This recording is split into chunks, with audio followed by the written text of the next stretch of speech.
Is everybody in? Is everybody in?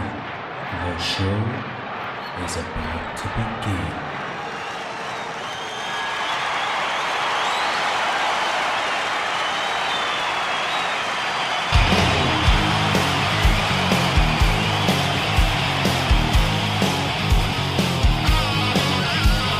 Welcome to the podcast, concerts that made us, interviews and stories, tales from the bus. We love taking you back to when it all went down. The greatest live shows and that cheering crowd sound. It's concerts that made us, concertsthatmadeus.com.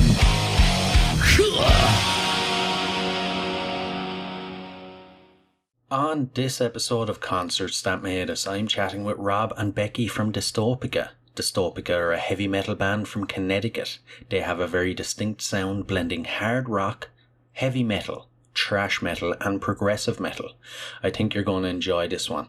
But before we get listening to one of their tracks, I just want to let you know, if you want the latest episode and massive discounts on merch directly to your inbox, make sure you sign up for the Concerts That Made Us newsletter. The link will be in the description of the episode.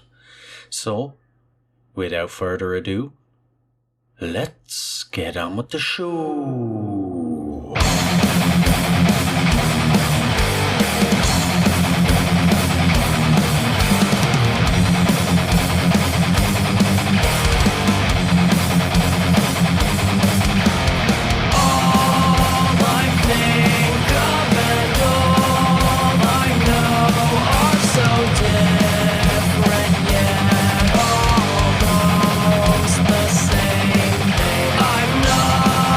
Sure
Becky, you're very welcome to Concerts That Made Us.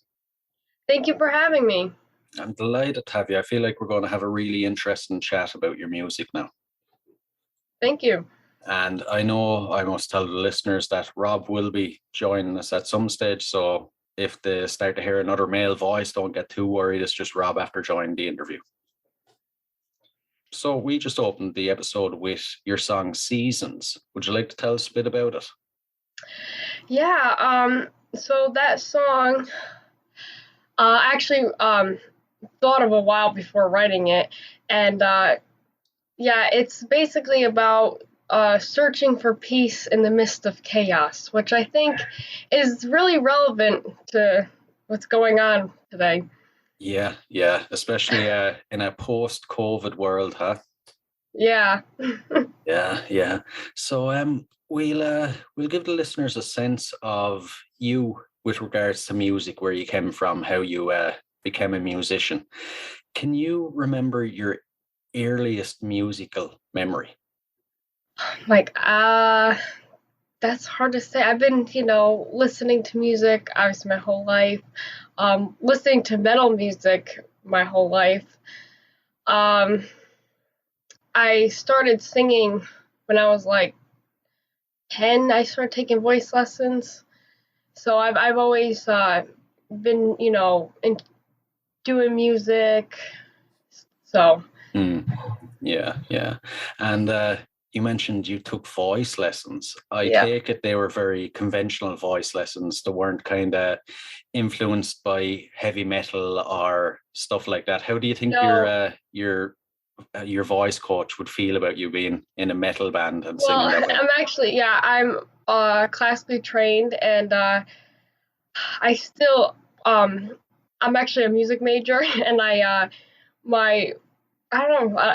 voice teachers they know about it, like the metal music, but I don't think they I don't know how they'd feel. I don't know how much they heard.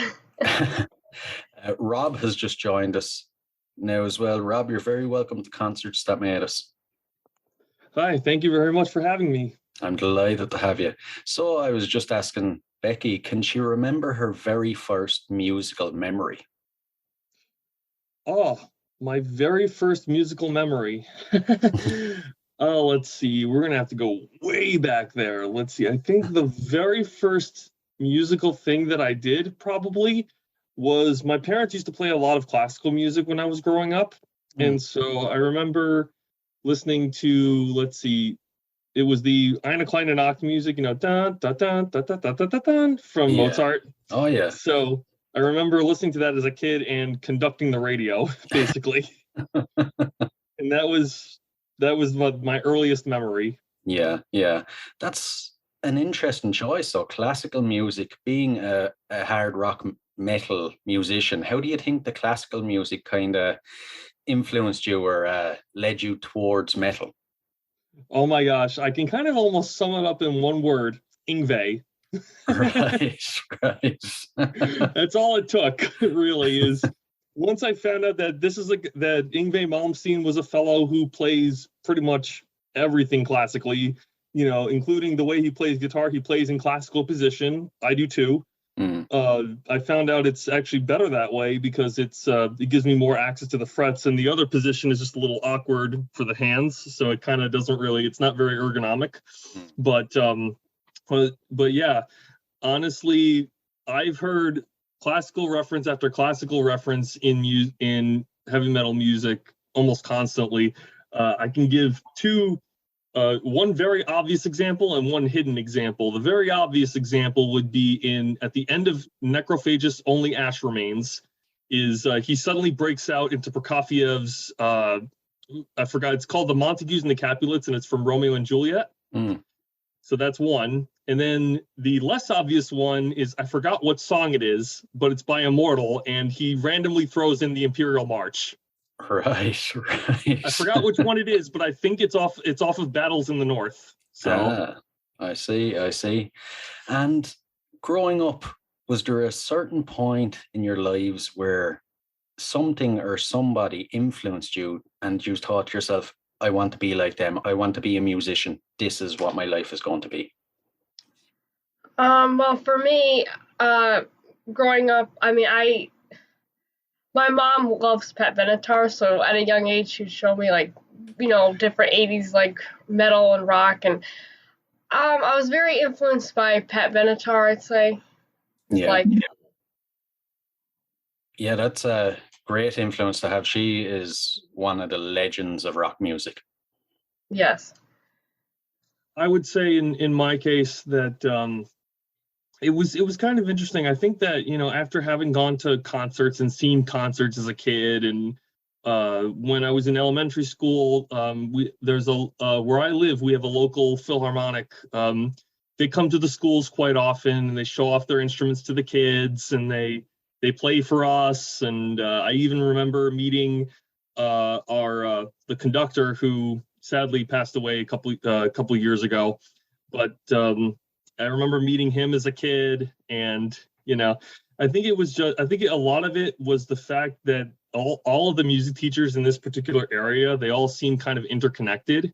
So because of that community, there was a huge influence in me eventually picking up another instrument, which became my main instrument, the French horn. I picked that up in 5th grade, but early on there was always something musical going on, in this area in particular around that time.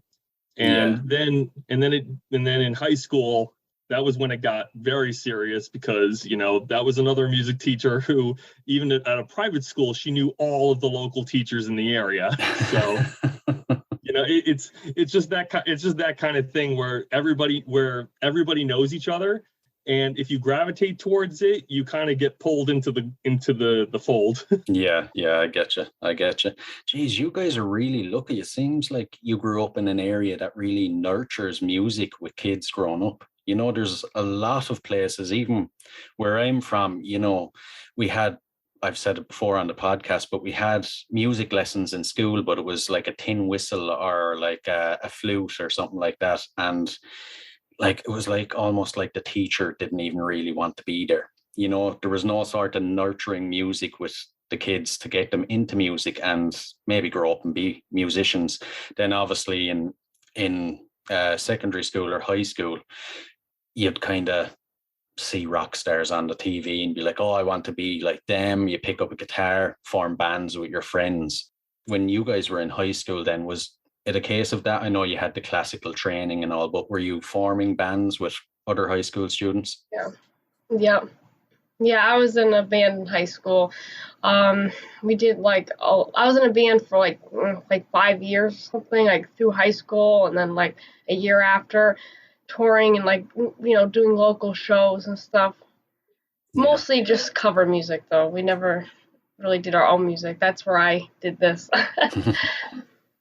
So in high school, I was kind of insulated. I was instead of being in the public schools where most of my peers were, I kind of I went to a private school, but once I kind of picked up guitar after I'd gone to a summer camp and seen a kid playing a BC Rich Warlock, and I was that's the coolest thing ever.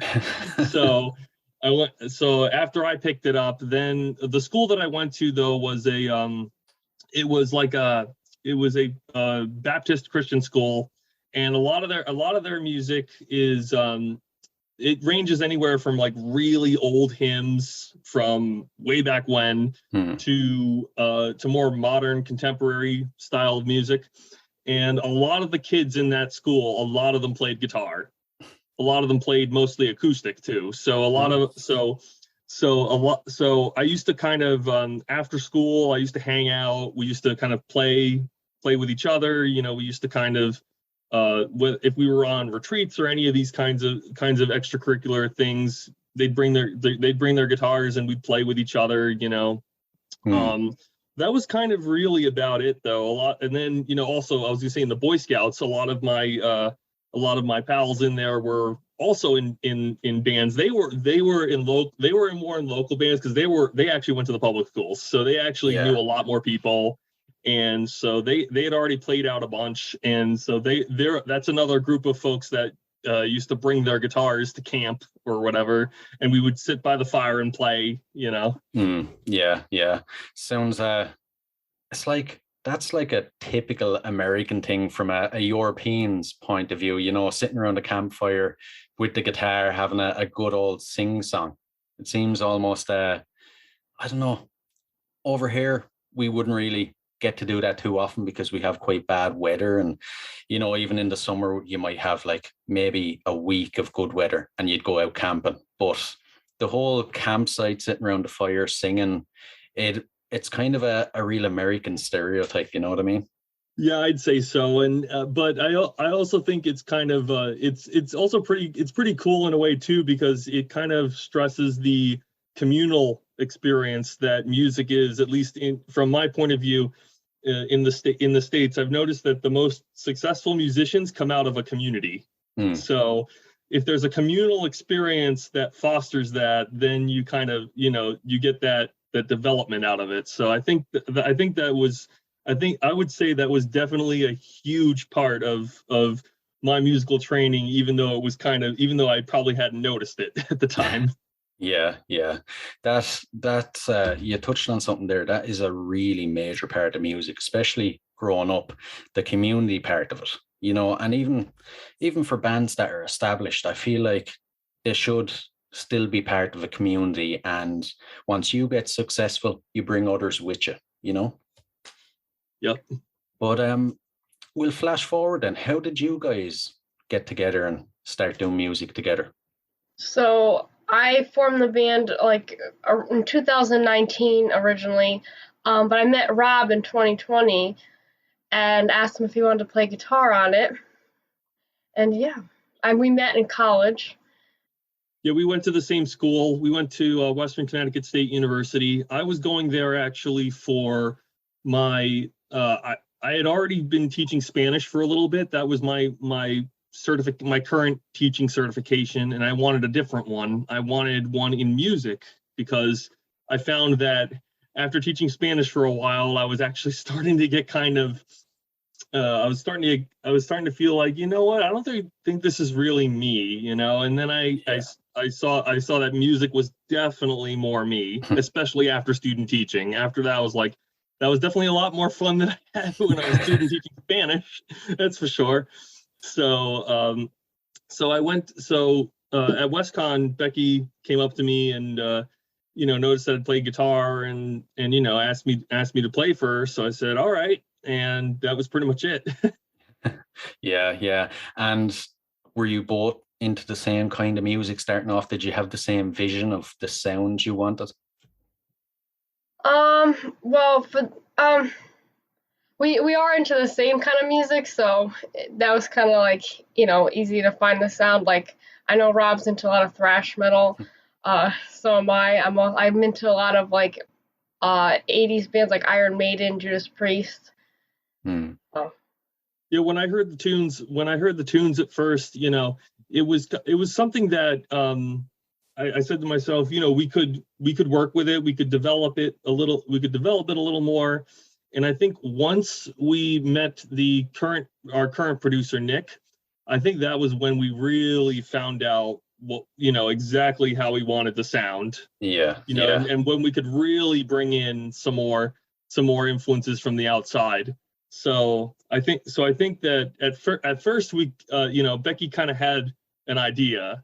And then I think Nick, once we met Nick and, the rest of us kind of started to hone in on what we really wanted. Yeah, I get you. It's like Nick gave you the direction of how to achieve your idea. Yes. So you said you formed in 2019. I take it was before the pandemic. That must have been a really scary time when the pandemic happened for such a new band. Yeah, we formed right before the pandemic, so I was songwriting and we really, that's why we have we haven't had the opportunity to play live yet because of that, but we are preparing for shows in the fall. Yeah, I was about to say the same thing pretty much. Once the pandemic hit, it was a struggle, but but honestly, I think the cool thing though is that despite that, we still had, there was a lot of opportunity. For example, I didn't have to. Neither of us really had to go physically to school, during that period of time. So we had more time at home to polish things up or to look at things, or time to kind of, take a minute and, practice for a little bit or something like that on our own. So we had a little bit more free time. Yeah. During the pandemic. So that actually worked in our favor. In that case, then you probably never faced any time during the pandemic where you felt like giving up, or when the pandemic seemed like it was stretching on for ages. Did you ever feel like, what's the point in this? We're probably never going to be able to play gigs or release music. No, we just kept recording. We used the time to write and record so that, when we do play live, like we actually already recorded our second EP that we have waiting. So we just got a lot of recording done, a lot of writing done. So same, pretty much. It was pretty much Becky. How should I say this? We're kind of part of the train, and Becky's pretty much the conductor. So we're all riding the train. Yeah. And what's your creative process then? If Becky is the conductor, you take charge with all the lyric writing? Well, okay, for me, so I write everything. I write the music and the lyrics. I write it in a MuseScore, actually, so I'll write out like all the tab and stuff, and then I send in the like basic drum parts, and I send it to Rob and Erich, and then they add their own spin on it. And when we go to the studio, we change things, and Nick, our producer, will change some things. So yeah. I'd say the only thing that I alter a little bit is either how it's played on the instrument, or when it's time for me to have a solo, that's my turn. So. Yeah, Rob writes all the solos. That's your time to shine. So yeah. So what has the reception been like to the music you've released so far? It's been great. We're very thankful. Yeah. A lot of great reception. Great. I love seeing hearing what everyone's favorite tune is. It's all I can never put my finger on which one, because there's always one that seems to be pretty consistent. And then there's a couple of others that are like, everyone's got a different one, but then there's one that's always consistent, I've noticed. Yeah, that's the Seasons. Really? The Seasons. That seems to be the most consistent one. But we got, other people like love You Can't Wait This Time. Some people have Broken. Yeah. Here's one for you actually off the wall. Then, when you're making a song, when you're writing the music and everything, do you get a feeling like, yeah, this one is going to be a hit? This is going to resonate with a lot of people? Mm-hmm. Yeah, some of them I'm like, this one is going to be stronger. Even like, sometimes I'll write one, I'll be like, oh, this is my favorite. And then sometimes, it'll be like, well, this may not be my favorite, but I think this is going to do the best.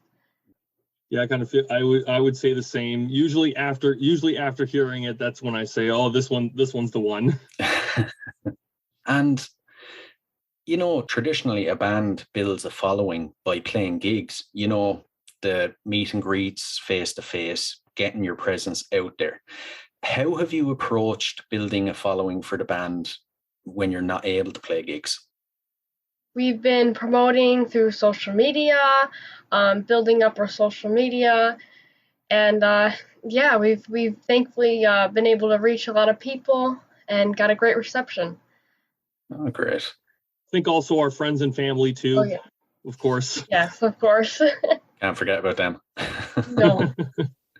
But do you find it like you've taken to it like a fish to water, or do you find it kind of tricky? Because I've heard other bands, and even with the podcast, promoting online can be an absolute minefield. It's hard to figure out the algorithms. There's, most times you'll probably miss the mark, and then you'll hit one and you're like, how do I replicate that? What did I do with that one that resonated? How do you guys find it? Yeah, I find, it can be difficult. I just, take it like a day by day, just keep pushing it, and yeah, it just keeps building. Yeah, yeah. It's like, yeah, it's pretty much rolling the dice, Sometimes you'll get a 7 or an 11, and sometimes you get snake eyes. True, true. I suppose with billions of people on the planet, you're going to find your audience. You just have to hold in there, and there's going to be 20, 50, 100,000 people that are your audience. You just have to find them and let the music get to them. Exactly. So, have you guys any plans for any gigs in the near future? Yeah, we are planning on doing shows in the fall. We're going to prepare over the summer and we're going to have a bassist and a second guitarist joining us because of the 2 guitar parts, and we need that. And yeah, we'll be doing shows locally, so like Connecticut, Massachusetts, New York. I already had a bunch of my pals hit me up, and who are in local bands, and say, "Oh, hey, we need somebody for the show, or would you guys like to do it?" And then it's tough to always telling them, Unfortunately, we're in not right now, but soon. We'll let you know when we're good to go. And is there any apprehension, or do you guys feel ready? Are you ready to just burst onto the stage and just take the show by storm? Well, the biggest thing is like I said, we do need a second guitarist and bassist to join us because Rob, I don't, can't play the 2 separate guitar parts at once. It'd be a bit tricky. I mean, as much as I'd love if cloning were a thing, I could clone myself, and then it could happen. But, or who knows, maybe I could clone myself 3 times, and I can also do bass. Maybe. But unfortunately, that's not a thing. So, yeah. Otherwise, I mean, it's pretty much, and I feel like this is true for a lot of other bands that are starting out too. I mean, I know in the other band I'm in, Rorg, finding the personnel to even play your music at all can be really difficult. I mean, right now, locally, there's only one drummer that we know that can actually play it, play our tunes. Yeah. and bass players, there's just too few of them. So it's like, in that band, we basically, it's always the same 2 guys that are on drums or bass. So I feel like that. Hopefully that won't be the same. Hopefully that won't be the case with Dystopica. But it seems to kind of be. It seems to kind of be the thing, unless you're in a band like Testament or these big guys who they have pretty much every drummer within the scene at their disposal. I mean, Testament has Dave Lombardo now. Yeah. And before they had Gene Hoglan, they had Paul Bostaff, John Tempesta, this long line of drummers who have played for them and other thrash bands from the San Francisco scene. So yeah, the likes of them can have their pick. But I really get what you're saying, though. For a band starting off, it can be hard to find the personnel because, I feel like people naturally gravitate to guitars, and their second choice then is drums. They're the 2 coolest instruments. Not as many people go for bass, and so it can be kind of hard to fill them spots, I find. But you guys surely have a plan of what your gigs will be like. What can the fans expect when they finally do get to see you live? So we will be doing songs from our EP that's out now and the second EP that will be released around that time. So they can expect, a combination of the 2 EPs. Yeah. I would say from the show standpoint, based on what we've done with the videos, I can tell you that's probably the same thing that you're going to see on stage as well. Glad to hear it. It sounds like it's going to be an epic gig. Thank you.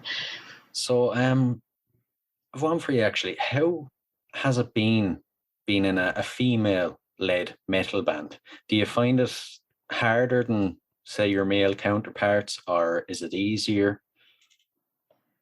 Well, for me, I mean, I haven't had a lot of trouble with it. So, I mean, it's been good so far. Yeah, yeah. Rob, what about you? I think it's been different for me a little bit because most of the bands that I've been in have been all guys, for one. And for two, I think this is the first band that I've been in that has like genuine singing. Totally forgot. I was also in a horror punk band that was female led, but vocals were more along the lines of they weren't on the line to they weren't like singing. They were more like kind of like a Wednesday 13 style vocals where it's like kind of between singing but super super gritty. Right. This is like singing, And so this is the first time that I've actually been in a band where I have a singer who is actually genuinely singing. Not to say that the other styles weren't, were less in any way. It's just that this is definitely a much different situation. This is a situation where before, you could play as loud as you wanted, and it wouldn't matter. This one is you actually do have to really pay attention, like levels you really have to pay attention to, because when it comes to this kind of singing, you can, if you're not careful, you can throw out your voice, so it's very important to be aware of that, especially being in the band versus being the singer. Yeah true, very good point there. And what do you guys hope to achieve? What's the principles of the band? Where would you like to see the band go? I mean, I'm gonna take this band as far as I can go. We're just doing what we love, so yeah I've pretty much this is just kind of the case with just about every musical endeavor I've ever done. For me, it's all about having opportunities to play. It drives me crazy whenever I see I go to these places and I see that there's no community band, or there's no, there's people who play and then they don't have the opportunity to share their skills or to be in a group or anything like that. And it drives me absolutely crazy because I'm sitting here going there's so much that people have to offer. And I feel like it's all about just giving them the chance. And for me, any opportunity to play is a good one. For the most part, pretty much. Yeah. That's perfect answer. It's the perfect musician's answer, I feel. Thank you. So I normally like to touch on, since the podcast is called Concerts That Made Us, I like to get a sense of the concerts that made you guys. Now, I know you haven't played any gigs, but you can use your gigs from past years gone by if you like. What would you say has been the best experience you've had at a gig? For me, it was when with a previous band, we played the Oakdale Theater in oh my gosh, I'm blanking. In Wallingford, the Toyota Oakdale Theater in Wallingford. So, yeah, that was a great gig. Yeah, it was at a Beatles festival that was promoted through Live Nation. And it was the first time I had my band's name on a T-shirt they were selling, and the tickets and stuff, the Live Nation tickets. So, oh man, you must have felt like a proper rock star. Yeah, and we were the first band, so it was so much fun. Gosh, in my case, so many gigs, so many concerts. Man, I feel like it's really hard to pick because there's just been so many really really great ones and so many notable ones. Even if I was to say my favorite show that I went to where I wasn't performing, I would say that would be, I'm gonna say, when I saw Rush in 2012. Really? That was probably my favorite as a non-performer, because it was just so amazing to see guys who are in their 60s and 70s playing like they were my age. You know, the fact that they could still play like that when they're almost, you know, when they've almost hit their life expectancy, you know, is quite a thing to behold. Yeah. And then as a performer, I would say my favorite show to this day would be when my band Rorg opened for Kittie at our local venue. It was a stacked lineup. We had, let's see, the touring bands were Bonded by Blood, and Blackguard were the support. And then it was like 3 of us that were from like the local scene. And at the time we were like this was like the top groups from the local scene. So the 3 of us, so it was like once we started the show, the energy just kept going and going and going. It was like all night long, nonstop. I mean, it was to the point of absolutely insane. I mean, what was it? There was one, I forgot for whose set this was done. I think this might have been Bonded by Bloods, but Mauro, the singer, actually picked me up and like spun me around, and it was complete and utter insanity from the beginning to the end.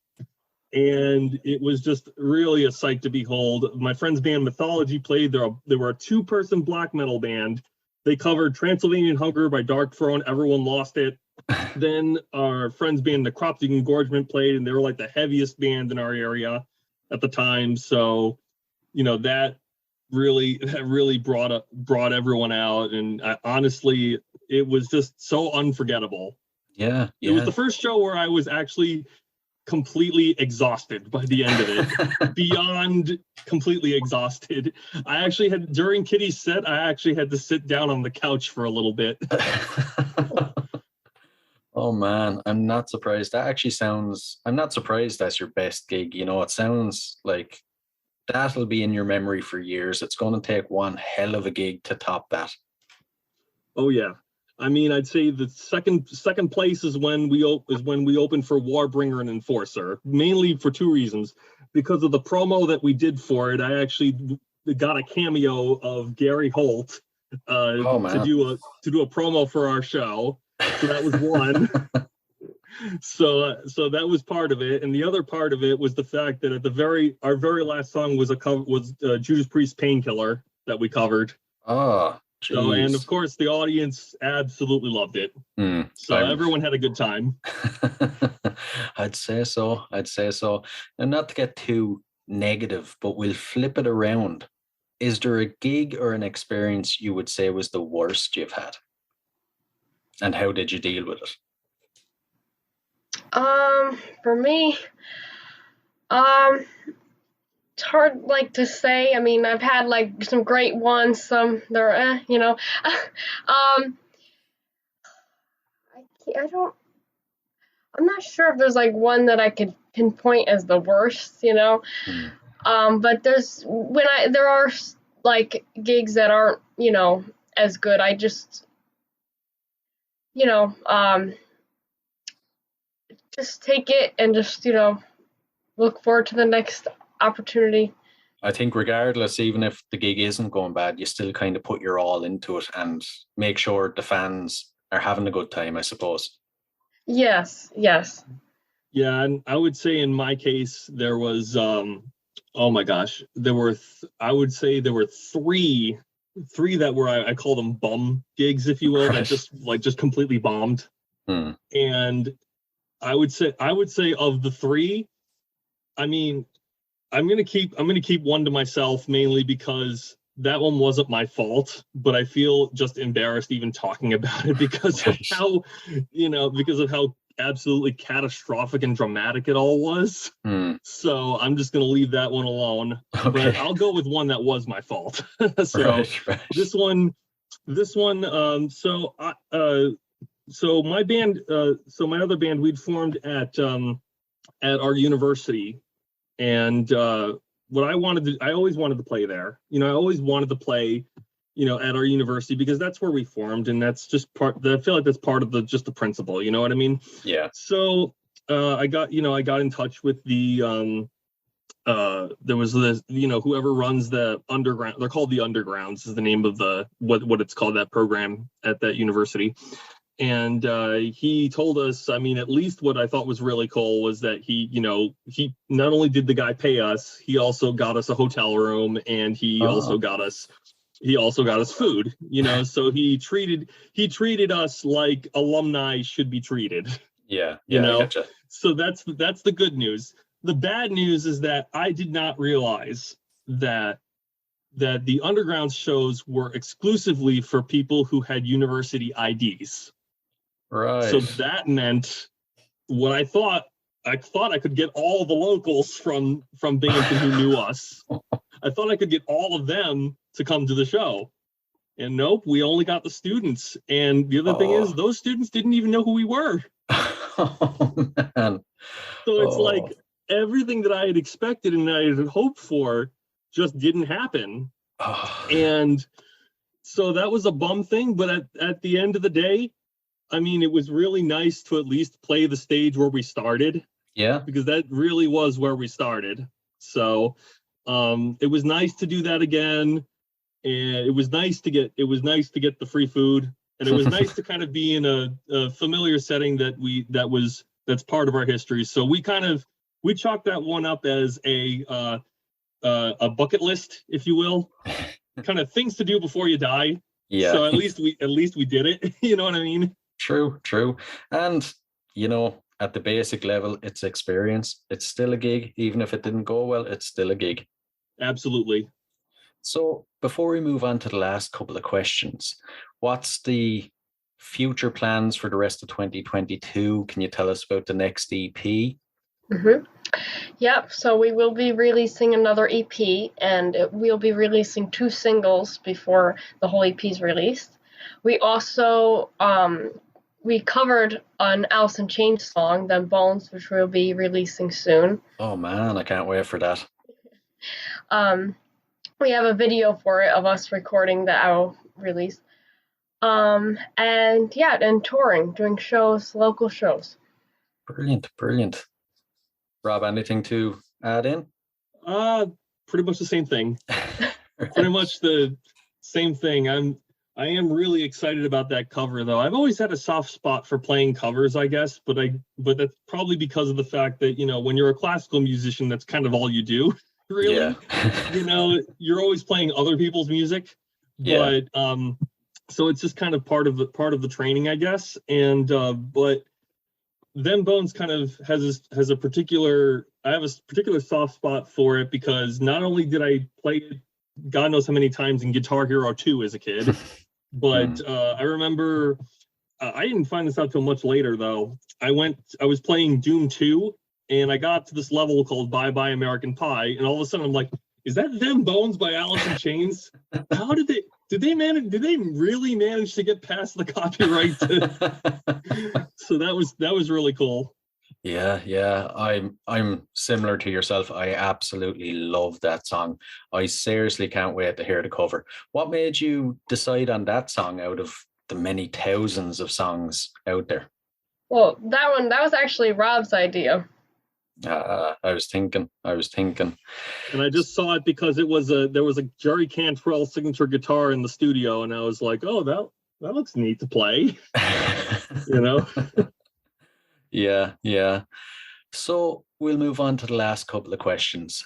If there was a performer or artist from history you could see in concert for one night only, who would it be?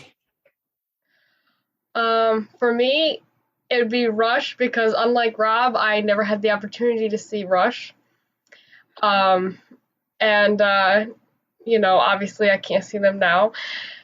So I just, it's funny because I knew them before, when they were doing their last tour, but I didn't really I knew their popular songs and stuff, but I didn't really get into all their music until afterwards, and then I was like, oh, well, now I love them. They're one of my favorite bands, and it's like I will not have that opportunity. Yeah, I hate when that happens.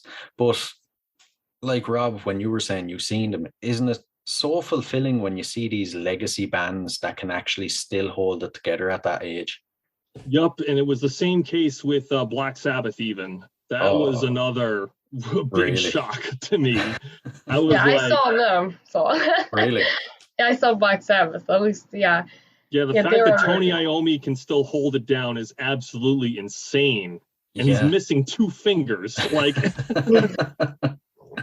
Yeah, geez, he's probably the best there is, and the best there is with 2 fingers anyway.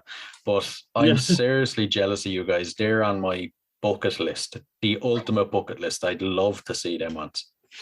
well, rumor has it, I hear they're working on touring again at some point. I hear they're back in the studio again. I have the feeling music is one of those fields, kind of like pro wrestling. It's like you never say never, No, you know.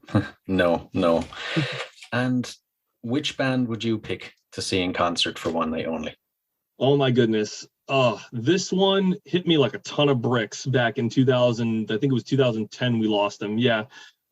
When Peter Steele died in 2010, I had like just gotten into Typo Negative. I felt a huge connection to the music and everything at the time, and I would absolutely just, oh my gosh, I really would want to see them one last time all together, because the other members are still alive. Yeah. You know, it's only Peter that's missing, but without Peter, there is no Typo Negative. So I would have loved to watch them one last time, and perhaps even to put out one more record after Dead Again, you know? Yeah. I think it's kind of worse when it's a band that was around and was touring within your lifetime. You know, I hear a lot of people pick these bands, you know, from 70s, or say people like Jimi Hendrix, where there's no possible way you would have ever got to see them. You know, he's dead for like 50 something years. But when it's a band that was actually, you know, you can actually remember them being on tour, I think it's worse when you've missed out on that. Oh, totally. I remember the I wish I'd gone to the Jägermeister tour in 2007. You know, I wish I'd gone to that. And plus, the fun thing about it too, at least though, is that every so often I get to hear people who went to that tour, or who even met Peter. You know, even from Nick, who toured with them. Nick was telling me all about, you know, what, like, he has a Peter Steele story. You know, all these people that I know who have seen them, they all have a story about him, and it's always such a joy to hear what kind of story it is. I mean, when I was in that horror punk band, our drummer was the original singer for a band called The Rejects, which eventually became the Murder Dolls. Oh, man. So Dizzy would tell me like his Peter story from the Roadrunner Records days, and oh my gosh, it's just, I'm sitting here going, gosh, what it would have been like just to even chill with the guy would have been, gosh, it would have been something really fun. Yeah. He sounded like a really fun guy. Yeah, I know what you mean. Perfect segue to the next question, actually. If there was an artist or band or performer from history that you had to spend 24 hours locked in a room with, who would it be? That's a hard question.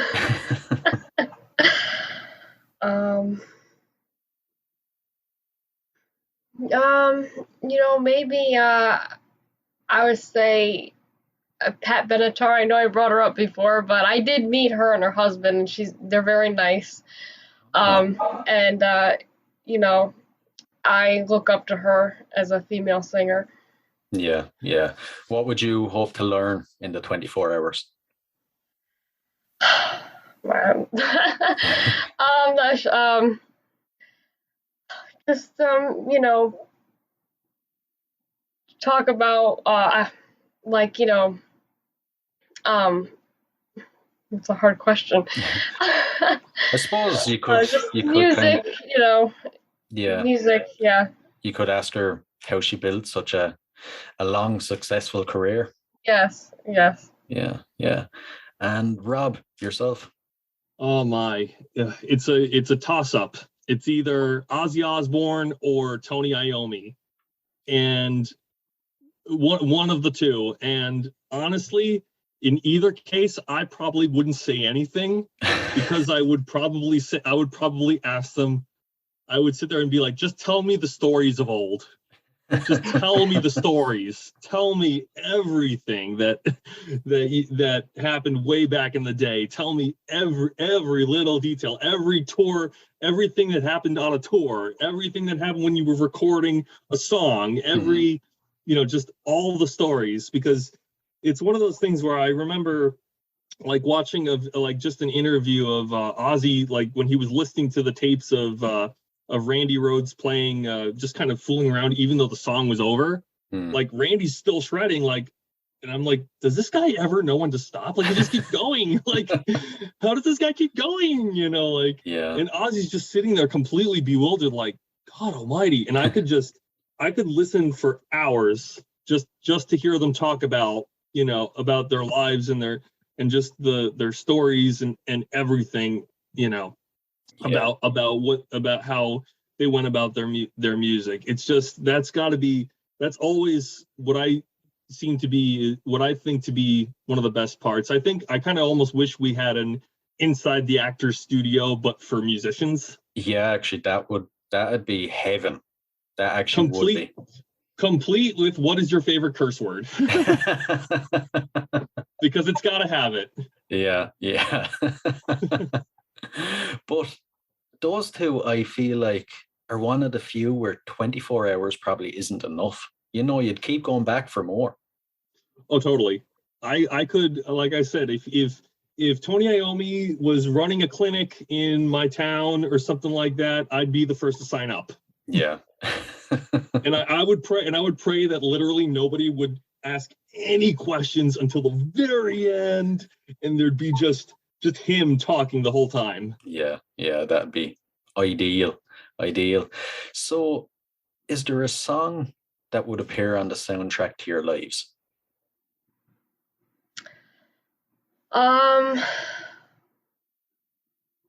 Maybe for me, that's another hard question. Iron Maiden's my favorite band. I love Iron Maidens. Maybe Flight of Icarus, the song that one of a few songs that when I was like really young, like I used to listen to, and I just love that song. It's very special to me. Yeah.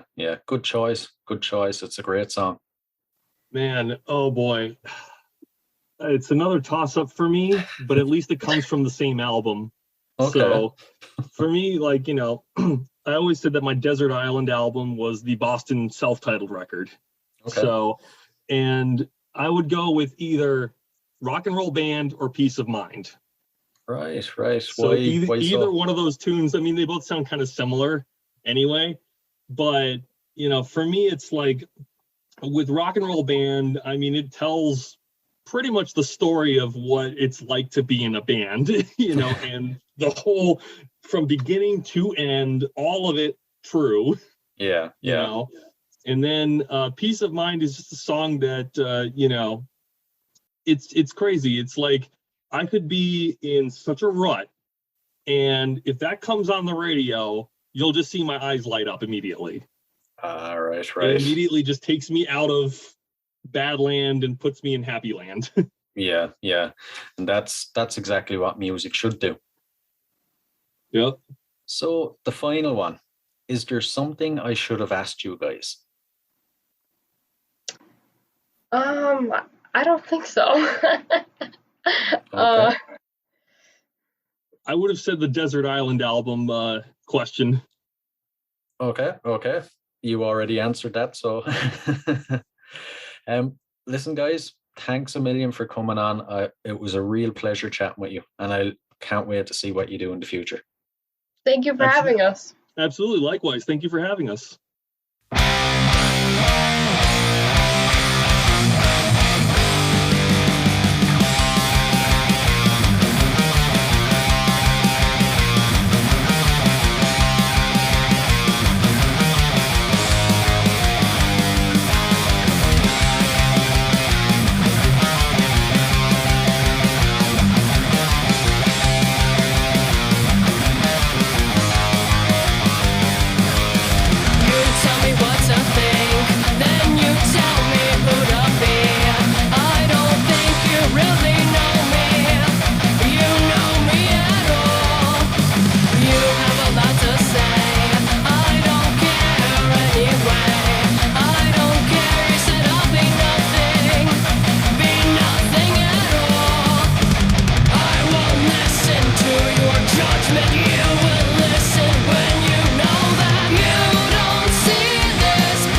love music, music news, and guest interviews with artists from all around the world across many different genres?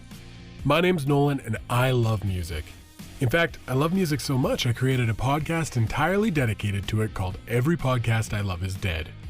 Every week is a brand new episode where I interview musicians, artists, podcasters, radio hosts, and so much more.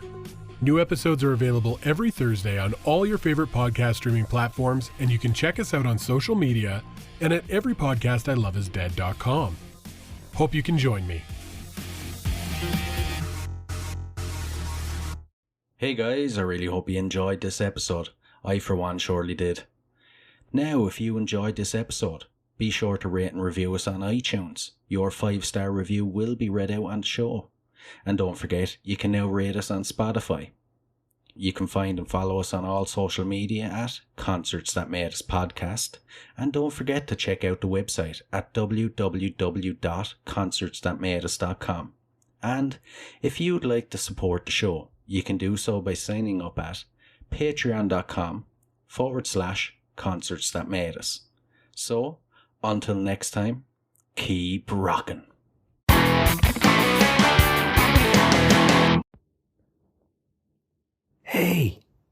Hey, what are you guys still doing here? The show's over. It's over. You can go home. Go on. We'll see you next time. We'll be here. Bye.